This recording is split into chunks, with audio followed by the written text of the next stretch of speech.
దివంగత మాజీ ప్రధాని అటల్ బిహారీ వాజ్పేయి 101వ జయంతి వేడుకలు సికింద్రాబాద్లో అట్టహాసంగా జరిగాయి.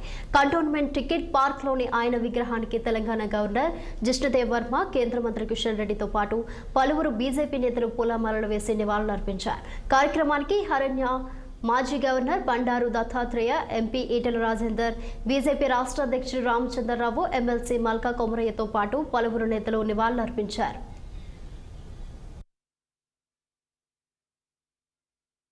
సరిగ్గా 10:30 గంటలకు మన ప్రియతమ ప్రధానమంత్రి నరేంద్ర మోడీ గారు ఈ యొక్క మహబూబా కాలేజీలో ఉన్నటువంటి హాల్లో వారు వర్చువల్గా ప్రసంగించబోతా ఉన్నారు. అందరూ అక్కడికి రావాల్సిందే కోరుతా ఉన్నాను. అదేవిధంగా తర్వాత బీజేపీ స్టేట్ ఆఫీసులో కార్యక్రమం ఉంది. సాయంకాలం 5 గంటలకు ఖైరతాబాద్ చౌరస్తాలోని ఇంజనీర్స్ ఆఫ్ సిండికేట్లో కూడా వారి జన్మదిన ఉత్సవాలు ఉన్నాయి.